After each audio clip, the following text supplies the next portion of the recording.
Bienvenidos a la segunda sesión de literatura de segundo grado.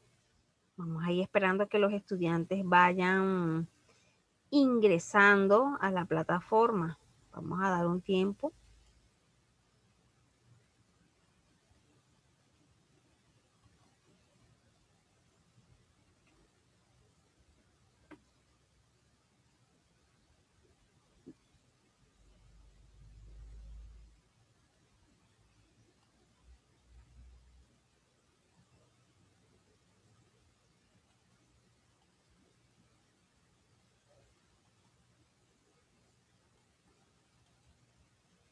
Bien, Cristian, vamos a dar un tiempo para que vaya ingresando Pedro.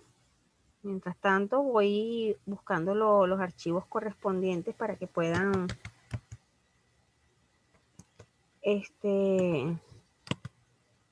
tener el contenido de la clase.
Bien, muchachos, el tiempo prudencial ya se los otorgué.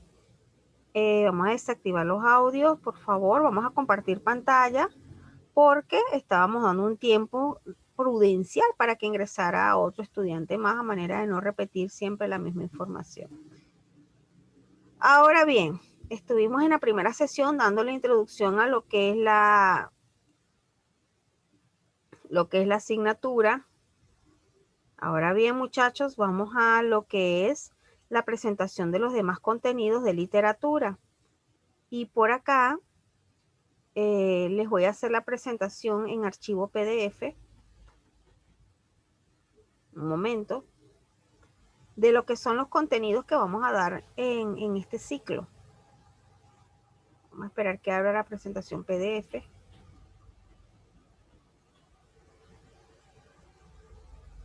Ok, quedamos en la obra de Fray Luis de León, que ya les dije que de aquí vamos a extraer mucha lectura en referencia a lo que es los contenidos. Por acá tenemos, un momento, la presentación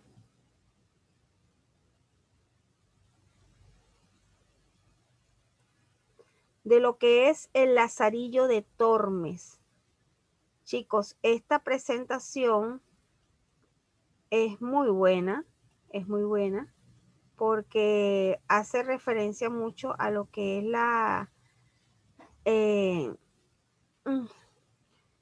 lo que es la inocencia en el niño, y de verdad que puedes ver, por ejemplo, aquí en el caso, puedes observar que en la actividad domiciliaria de esta clase, aquí tiene las preguntas ya que son del libro. Por lo menos voy a mandarte para esta ocasión qué es el lazarillo y qué funciones cumple. Ya estos contenidos te los habré ya dado. ¿Has oído hablar de la obra El Lazarillo de Tormes y de qué trata? ¿Crees que en el Perú hay lazarillos? Después de haber leído el argumento, investiga sobre los personajes y completa el siguiente cuadro. Entonces, por acá tenemos otras preguntas más. ¿Qué quiere dar a entender el ciego a Lázaro? Todas estas preguntas son del libro. Esto es para que tú puedas ver, esto es para que te des cuenta que en esta parte de literatura es pura lectura y responder preguntas. Esto es en cuanto al tema, esto va a ser el tema número 3, ¿ves? De literatura. Entonces, El Lazarillo de Tormes es muy interesante esta obra. Y no es nada más la única obra que vamos a leer, pues también tenemos por acá, un momento, todo esto es presentación del libro. Por acá tenemos, un momento, porque son muchos temas.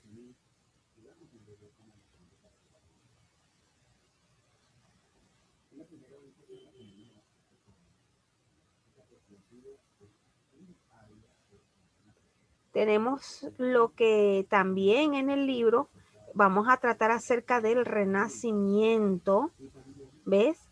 ¿Qué fue el Renacimiento? Porque hay que hablarlo de ella, las características principales, el origen y cuáles fueron las causas que se dieron dentro del Renacimiento. Vamos a mencionar a varios autores.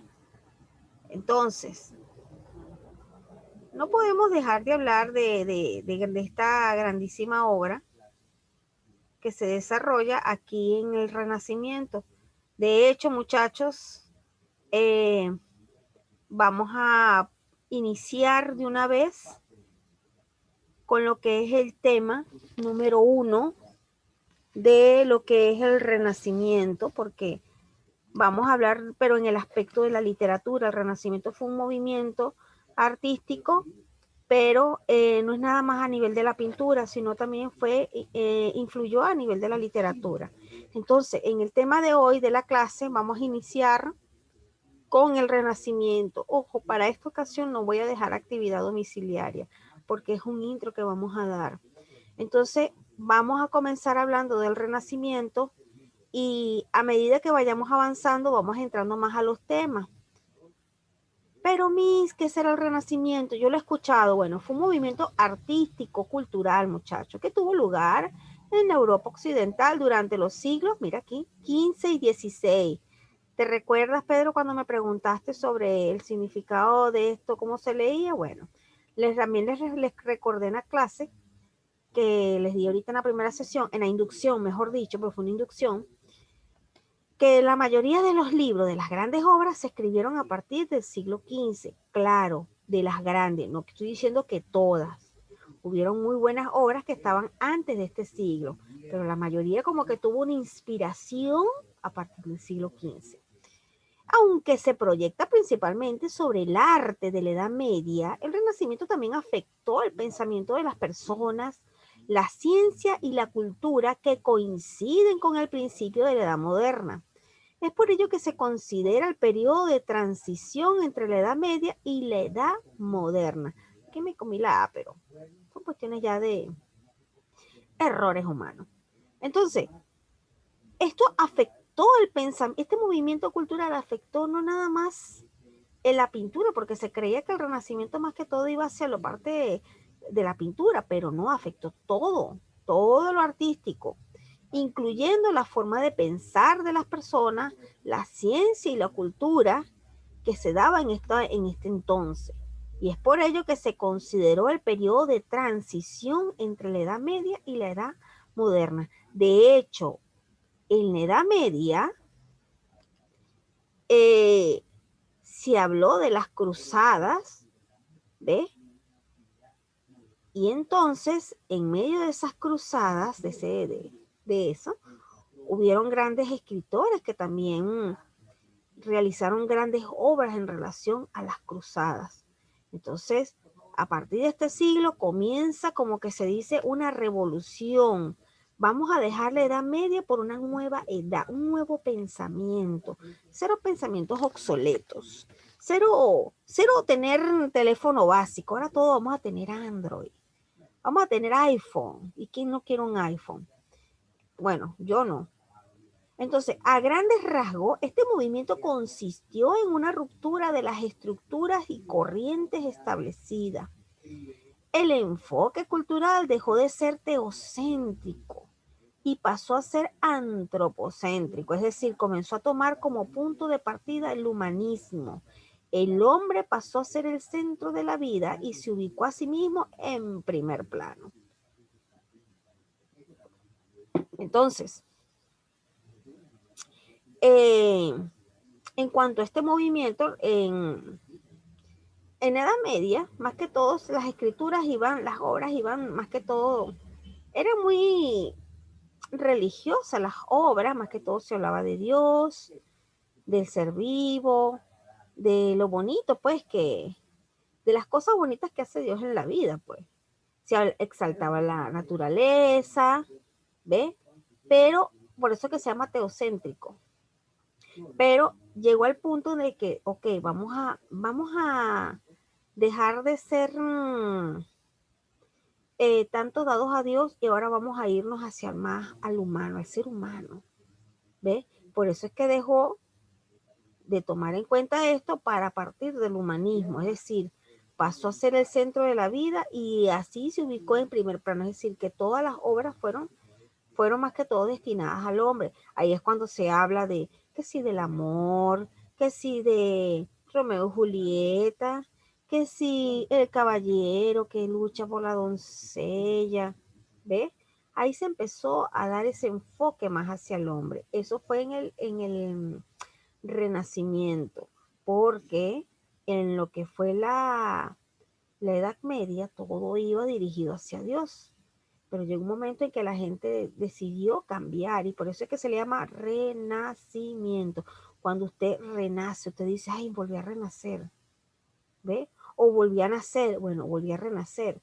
Usted se siente así como que, ay, un ejemplo que de repente la novia que usted tenía, su enamorada, era muy tóxica y al fin la chica desistió de fastidiarle a usted y se fue para otro país. Usted dice, ay, volví a nacer, volví a respirar, esa mujer no me dejaba vida. Bueno, el Renacimiento dejó a un lado todo lo que eran las religiosidades para dar paso al hombre como un ser lleno de vida. Vamos a hablar del hombre, vamos a escribir del hombre. ¿Qué es lo que quiere el hombre? ¿Qué desea el hombre? Entonces se llenó de puro humanismo. Ahora, entre las características que surgen del Renacimiento, tenemos que se basó en observar y entender nuevos conocimientos para dar la expresión a través del arte. A medida que iba avanzando este movimiento era para adquirir nuevos conocimientos, pero dejarlos obsoletos. Es decir, los que ya tenías, deséchalos porque no te van a servir. Es como que yo les digo ahorita, mire, me hacen un trabajo a máquina de escribir. ¿Usted tiene máquina de escribir? ¿verdad que no?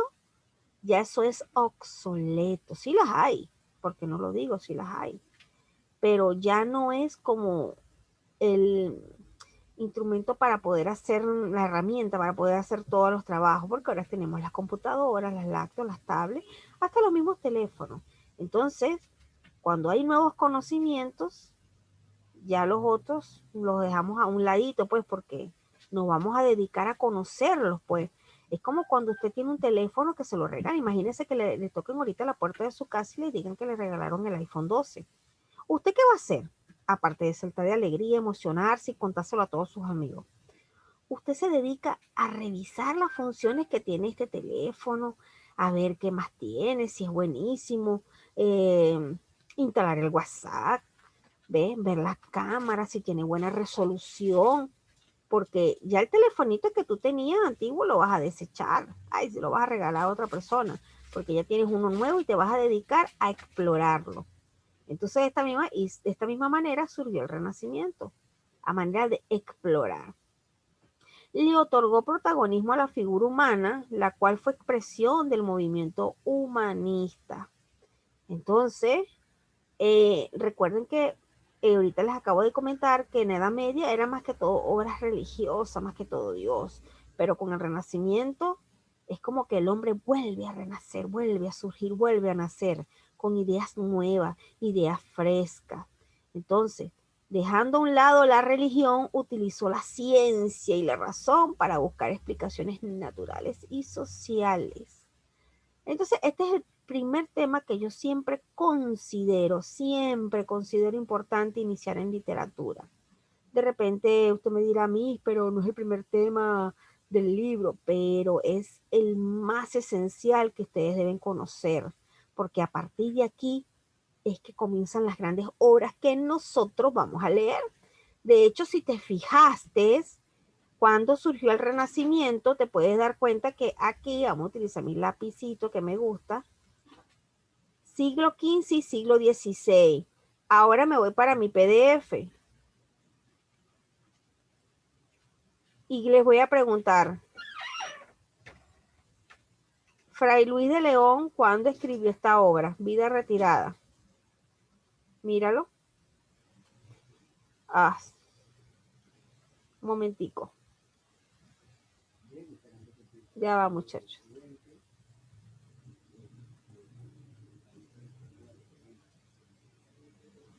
Ya. ¿Cuándo Fray Luis de León escribió esta obra? Pues mira, en el siglo XVI. Y aún en el siglo XVI, Fray Luis de León escribía, más que todo, sus escritos eran de religiosidad, pero ya él se tuvo que ir modernizándose, porque vamos a ver una de sus obras, vamos a hacer la comparación, y por eso es que es importante dar a conocer estas diferencias del siglo, perdón, de la Edad Media con la Edad Moderna. Un momentico que se me abrió el archivo de Zoom. Bien, entonces, veamos esta parte y vamos a hacer la comparación del Renacimiento, siglo XV y XVI, cuando comenzó a surgir este movimiento. Ahora mira lo que es Fray Luis de León. Dice que tanto el poema como su autor son una clara representación de la poesía. ¿Qué dice acá? Renacentista. ¿Ves? Estaba enmarcada en la temática religiosa, véase, religiosa, pero haciendo eco del humanismo. Y nos vamos acá a nuestro tema de Renacimiento. ¿Qué pasó con el Renacimiento? Dejó la religiosidad por enfocarse en qué? En el humanismo. Y te puedes dar cuenta que esta obra de Fray Luis de León, cuando fue escrita en el siglo XVI, justo en el momento en que estaba, un momentico, en que estaba expandiéndose este movimiento que surgió entre los siglos XV y XVI. Y parte de esta obra de Fray Luis León es una obra renacentista. Por eso yo, aunque el libro me diga que el tema número 1 de la clase es X, Yo siempre hablo del Renacimiento en todas las áreas de literatura, porque a partir de allí surgen grandes obras, las obras que dejan de ser religiosas para convertirse en obras humanistas.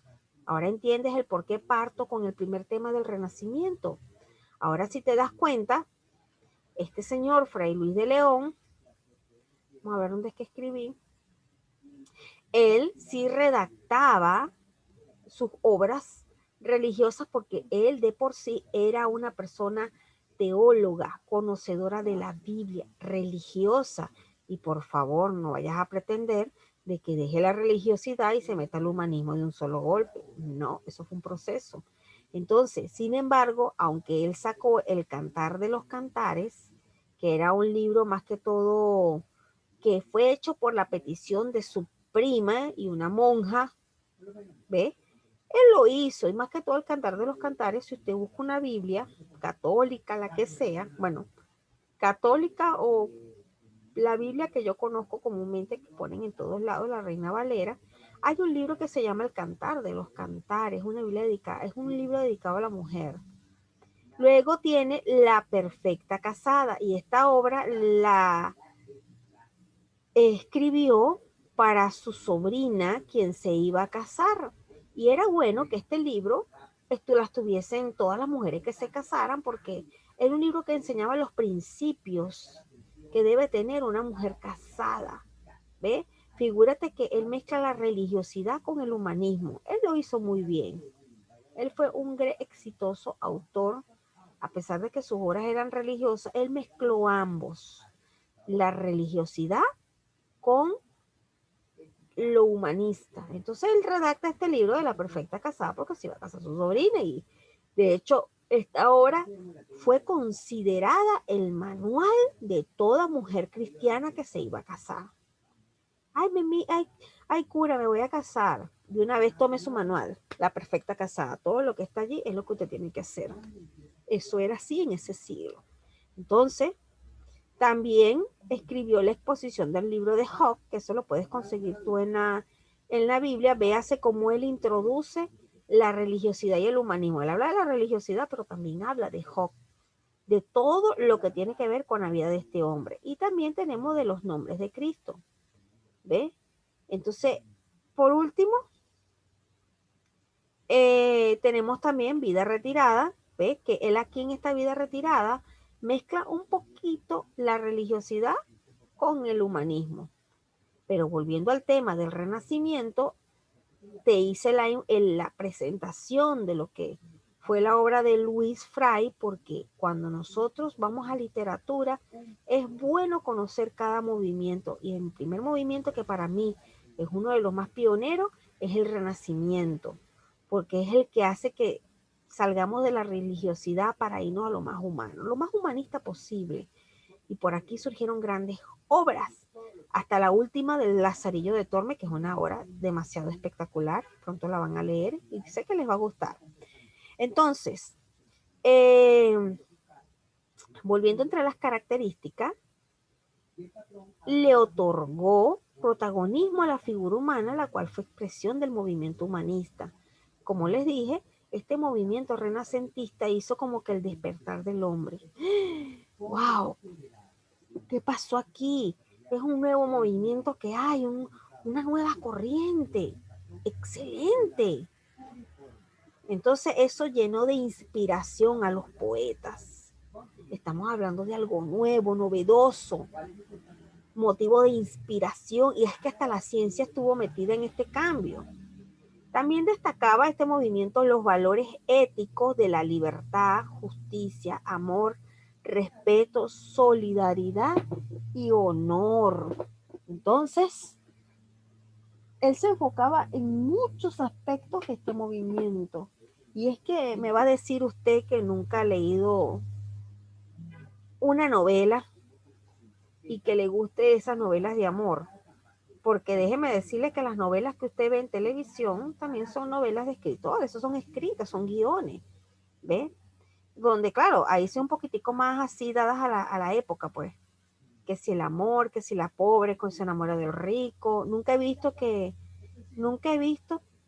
que la pobre se enamore del pobre o del rico se enamore de la otra que es rica. Siempre es un estatus mayor y tú la menor. Casi siempre la que ponen como la que no tiene nada, la que es huérfana, la que le pasaron todas las 7 desgracias, es a la mujer. Casi siempre. Y ahí usted puede ver todas las novelas que hizo esta actriz mexicana, Thalía. En todas ellas sale como la pobrecita, la huérfana. Incluso la novela mal llamada, mal llamadamente, porque le digo así porque lo utilizan para otras cosas, Teresa, la chica era pobre. ¿Se enamoró de quién? De alguien que era rico. Ahora, vámonos un momentico para los tiempos antiguos.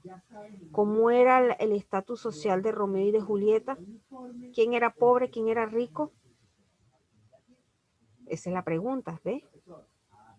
Podemos hacer la comparación de las novelas escritas por estos grandes autores con las de ahorita. No estoy denigrando a ningún autor de ahorita, solamente estoy haciéndote demostrar que las novelas actuales, el estatus social es importante, mientras que en las novelas antiguas no era importante, era más que todo el amor, que si de repente no me querían los padres por X razón, entonces, ay, así como Romeo y Julieta que terminaron muriendo los dos. Igualmente La Celestina, esa es una obra excelente que la vamos a tratar en esta clase. La Celestina, llena de todas las cosas, todas las matices que pueden ser una novela. Hay suspenso, hay amor, hay venganza, hay lujuria, eh, vanidad, ¿ves? Viveza. Es una novela excelente. Se llama La Celestina y aquí la vamos a tratar.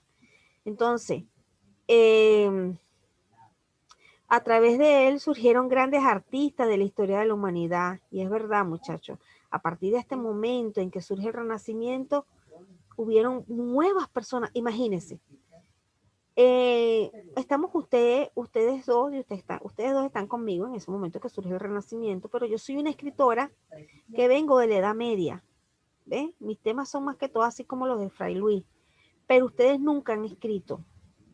Entonces, yo como escritora antigua, bueno, con conocimientos ya antiguos, me cuesta, me cuesta adaptarme al nuevo esquema de lo que es el Renacimiento, la nueva corriente. Sin embargo, logro hacerlo. Pero ustedes deciden escribir justo en ese momento que surge el Renacimiento. Ustedes se convierten en autores innatos, propios, genuinos del Renacimiento, porque no traen consigo conocimientos obsoletos de otras corrientes, sino que nacieron dentro del Renacimiento. Y aquí surgieron los grandes autores, excelentes autores. Ahora por acá tenemos aquí, ay, no se vayan a reír, ni les vaya a dar pena, pero me van a decir ustedes que no han visto estas pinturas dentro de las iglesias. Y es que esta pintura también fue parte del movimiento renacentista. Y eso es lo más interesante, que en este movimiento fue para todo lo que es, lo que es lo artístico, en la pintura, en la escultura, en la literatura, hasta en la ciencia, como lo dice. El movimiento renacentista, uy, se hizo sentir. Y esta es una de las hermosas eh, pinturas, ya te voy a decir quién la pintó, que se llama La creación de Adán. ¿Por quién? Por Miguel Ángel. Se ha de suponer que este señor que usted ve aquí es Dios. Y este que está acá, ¿quién es? Adán. Bueno, yo no tendría una pintura así en mi casa, pero véanse que, no por denigrarla, sino que es muy abierta. Este tipo de pinturas, ¿ves? Figúrate, te voy a mostrar otras más, no te vayas a sonrojar, pero estamos hablando de literatura, así que aquí tenemos el origen de la vida. Y es que en estos momentos de de lo que fue el Renacimiento, los grandes pintores se enfocaron tanto en el humanismo, en el ser humano, que pintaban los cuerpos desnudos. No sé si de repente esta chica que está acá existió realmente y él la pintó, pero te puedes dar cuenta que aquí por lo menos Miguel Ángel, claro, obviamente, este señor es Dios y le colocó su túnica, pero había muchos desnudos porque ensalzaba la figura humana, las ensalzaba. Por acá tenemos aquí, vamos a hablar un poquito de estas pinturas.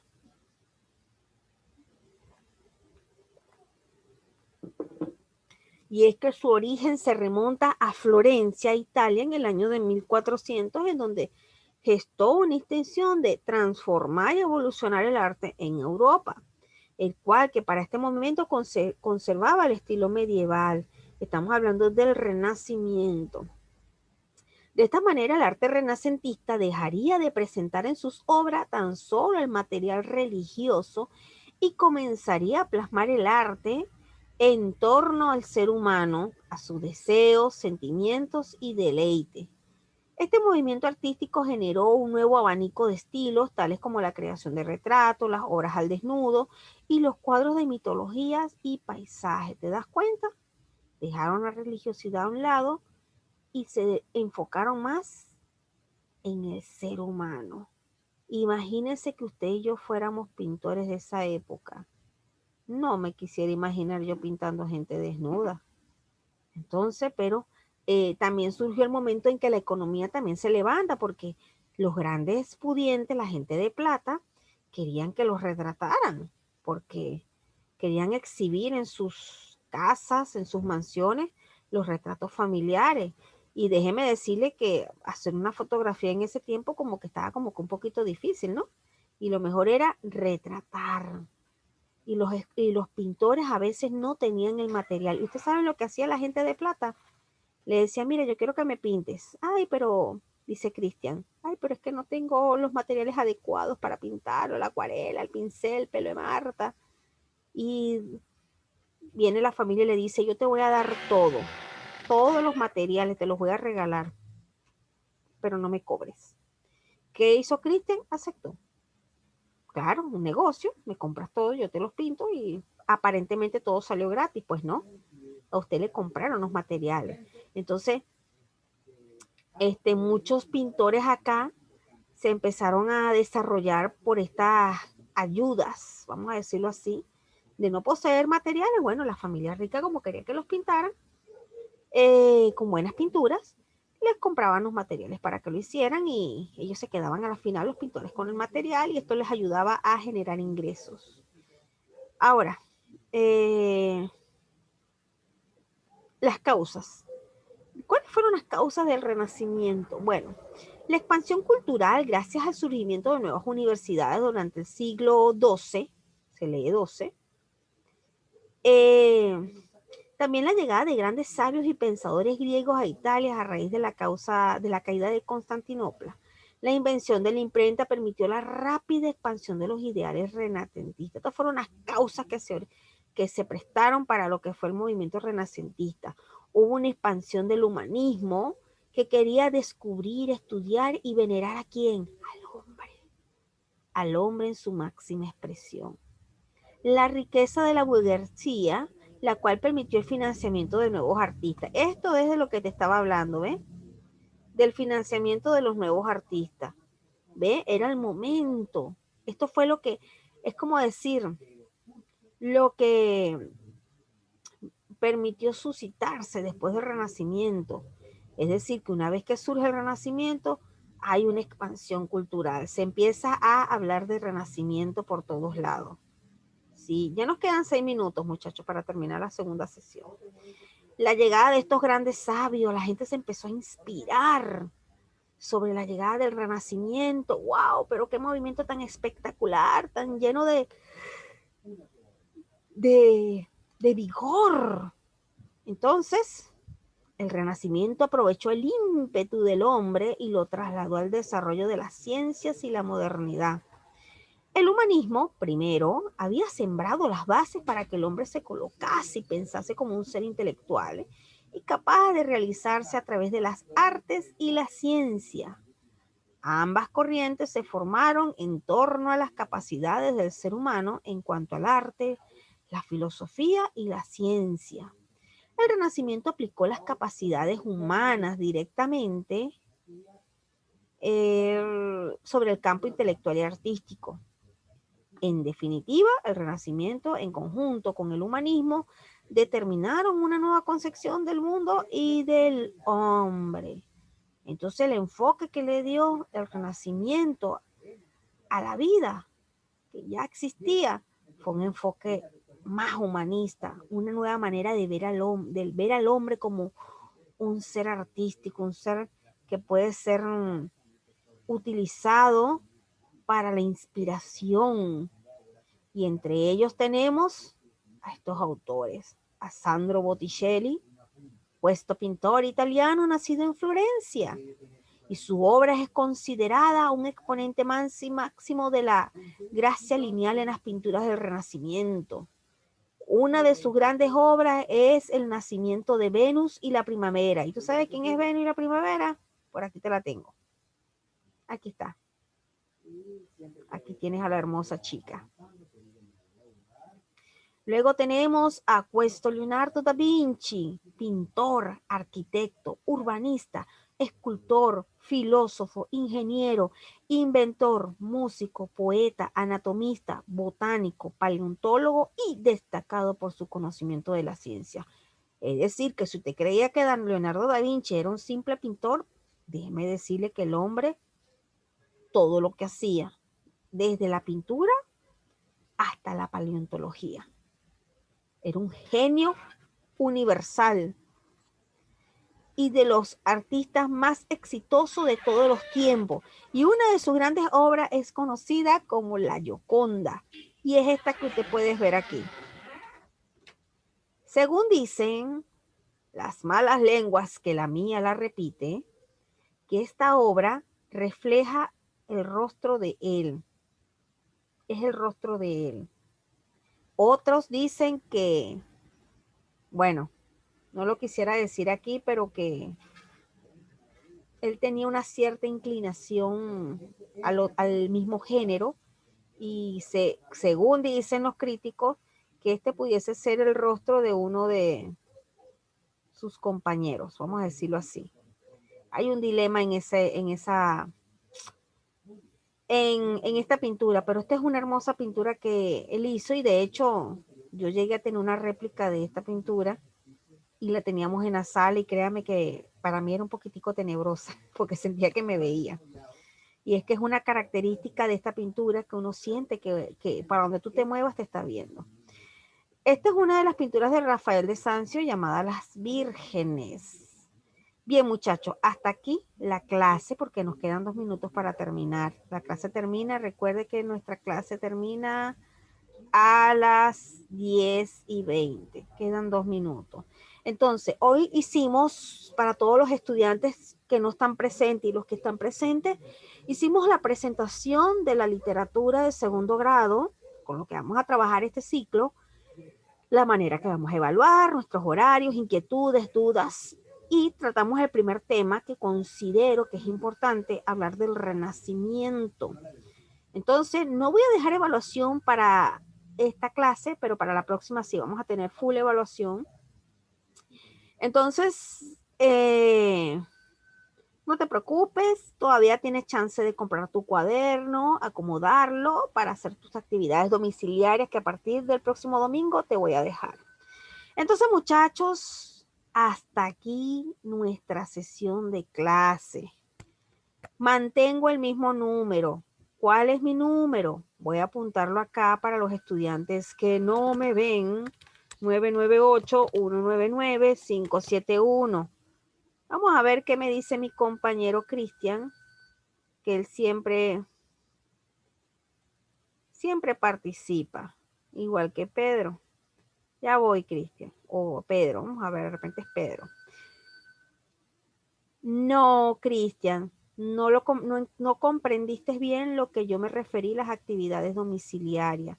Te lo vuelvo a repetir, las actividades que van para el cuaderno son las domiciliarias, las que yo te diga, estas son actividades domiciliarias, tareas. No vas a copiar ninguno de estos contenidos en tu cuaderno, no hace falta, porque en actividad domiciliaria vas a apuntarlo con el libro. De hecho, no te preocupes que yo estos contenidos No te preocupes, yo los tengo en PDF, yo te los voy a hacer pasar, pero no ahorita, en la siguiente clase. Así que no se preocupen, yo les hago pasar a los estudiantes presenciales el archivo que corresponde al contenido. ¿Ves? Por eso es que no hace falta que tú coloques eso, porque aquí te puedes dar cuenta, ¿ves? Aquí lo tengo en PDF. Este contenido yo te lo voy a pasar en PDF, pero no ahorita, sino cuando mande en la siguiente clase que finalicemos, les hago llegar todo el material. Así que no se preocupen. Y es que en el libro, ustedes en el libro tienen estos contenidos. ¿Ves? Cuando les pidan el libro a la señora Juana, ahí los voy a ayudar un poco porque me salté un tema, porque considero que el Renacimiento es importante como tema principal. Preguntas y comentarios, muchachos, ya terminó la clase. A mi número de teléfono. Entonces, chicos, nos estamos viendo el próximo domingo. A ver, ya me tengo que ir, muchachos. Está bien, Cristian. Bueno, entonces nos vemos el próximo domingo. Suerte, cuídense y dejen las fiestas. Cuídense.